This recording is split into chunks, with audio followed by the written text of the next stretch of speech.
Hola, benvinguts a aquest programa d'informació meteorològica, astronomia, medi ambient. Avui una miqueta especial perquè tenim moltes imatges, molts vídeos curiosos, espectaculars. Hola, Laura. Hola, què tal, Fred? Molt bé. Tanquem, a més, un mes de juny de rècord. Sí, el juny que ja hem acabat, que vam acabar fa pocs dies, doncs altre cop, com el mes de maig, ha comportat rècords, no aquí, en molts llocs de l'hemisferi nord de calor. Rècords de calor que mai s'havien registrat en un mes de juny al Japó, al centre i sud dels Estats Units, a Escandinàvia, a Itàlia, a Espanya... En fi, la llista és llarga, Això sí, ho compensarem una miqueta, amb què l'Antàrtida està fent més fred del normal.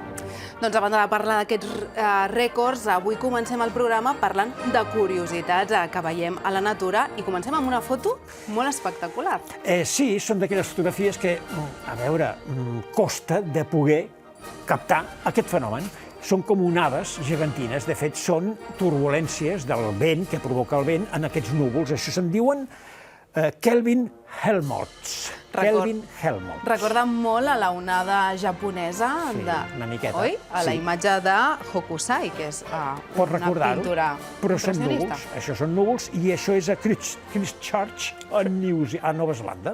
Doncs fantàstic. I ara anem a veure un mar que precisament no està fet d'aigua. No, mar de núvols. Mira, és que semblen realment onades. Mira, fins i tot quan aquestes ones de núvols, de boira, de fet això és boira, sembla que xoquin amb la costa, l'efecte que provoquen és com si fos efectivament onades. Totalment. Clar, no poden progressar perquè d'aquí cap a dalt hi ha aire calent i es desfà el núvol. Aquí hi ha l'aire fred. Mira, després, quan es pon el sol... Una posta de sol absolutament bucòlica. Maca, Sí. Què més ens has portat avui? Va, anem a veure. Per cert, això es provoca per una inversió tèrmica. Més fred a baix, més calor a dalt, Ens anem a veure... Aquesta meravella. Sí, va, digue-ho tu. Doncs això que veuen en imatges és un círcum horitzontal per refracció del sol a cirro. Molt bé, efectivament. Ara comentàvem, era trending topic aquesta. Sí, l'arc circumhoritzontal, és un nom una miqueta estrany, de fet és això, és quan hi ha núvols alts, això són cirrus, formats per cristallets de gel, i quan el sol, el raig del sol travessa aquests núvols, com que estan formats per cristallets de gel, fan que es difracti el raig i provoquin aquestes coloracions com si fos un arc de Sant Martí, similar al que seria un halo, aquelles cercles al voltant del sol o de la lluna. Doncs precisament ara parlem d'un arc de Sant Martí molt bonic. Que de fet no són arcs, són circumferències, el que passa que la Terra no ens deixa veure, però mira, aquí podem veure un arc complet, és a dir, la circumferència total d'un arc de Sant Martí. Això és el que hauríem de veure habitualment? Sempre tenen aquesta forma i per què no la veiem? Bé, perquè tu estàs al terra, el terra també et tapa la resta de l'arc, si tu estiguessis en un lloc elevat així, el podries veure. És una imatge espectacular que no es veu habitualment. No has d'estar en un lloc adequat, exacte. Doncs i ara ens anem fins a un dels llocs més plujosos del món. Sí, a Cherrapunji, mira, això és al costat de Cherrapunji, concretament a Mawsynram, al nord-est de l'Índia.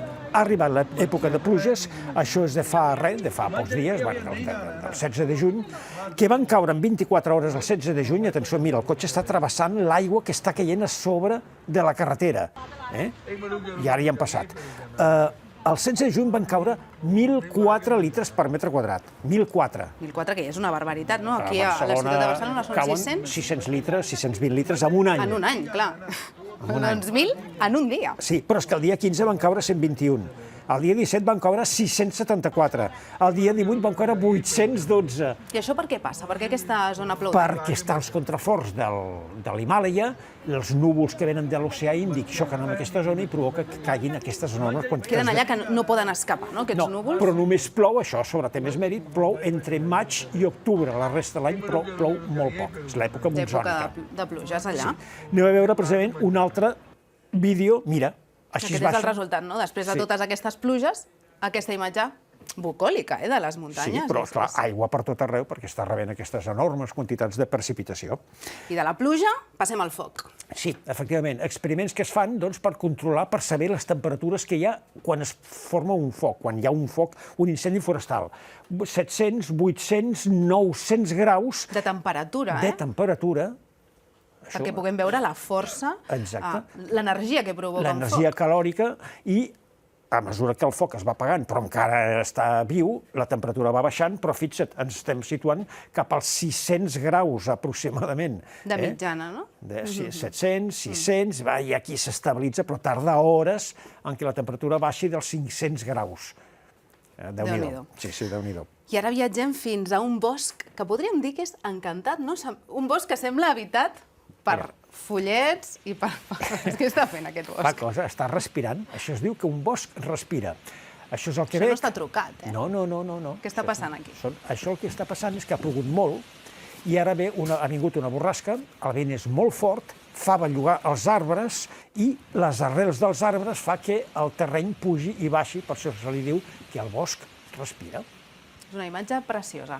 Ara bé, estar en un bosc com aquest, amb tempesta, no seria la millor idea, no? Què ens pot passar? Una foto espectacular de fa pocs dies de Hardee County West, Virgínia. La veurem tot seguit, atenció, aquí la tenim. Ho hem dit moltes vegades. S'ha de vigilar i molt. No ens hem de posar mai, no ens hem de plegar mai en un arbre, sobretot si és aïllat. Pot passar això, llavors no ho explicaríem. No us poseu mai a sota d'un arbre, ni que sigui d'un bosc, i especialment si porteu coses metàl·liques a sobre. Com una càmera, per exemple, amb la que s'ha fet aquesta fotografia. També amb un telèfon mòbil ens podria passar. Sí, els telèfons mòbils també es recomana apagar-los i, si pot ser, filmar, però des de fora. I ara acabem amb una imatge de fa pocs dies, a França. Sí, és veritat, els colors de la natura. Mira quina imatge. Això és del passat 23 de juny a Verdun i podem veure un arc de Sant Martí, un arcus, els llamps i aquesta combinació de colors que són reals. Mira, l'arc de Sant Martí, aquí el tenim, veus?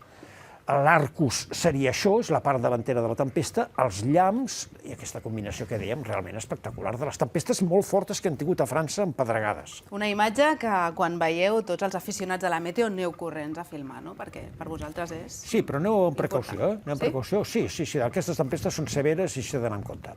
Vinga, i acabem aquesta secció amb un vídeo d'un experiment molt interessant. Sí, el que veureu ara està fet per experts científics. Això és sorra i se li projecta una llum tridimensional de diversos colors per veure l'escorrentia, l'erosió que pot provocar l'aigua a les muntanyes, depèn de la morfologia que tinguin. Tu pots fer les muntanyes que vulguis, bellugant la sorra, i es poden veure doncs, els nivells, podríem dir, i l'aigua com erosionaria pels diversos vessants. En fi, són estudis que es fan per això, per saber l'erosió de l'aigua a les muntanyes. Interessant també per estudiar els efectes de qualsevol canvi en la topografia, per exemple, a causa d'esllavissades o d'inundacions que amb el canvi climàtic, doncs, malauradament, cada cop seran més habituals.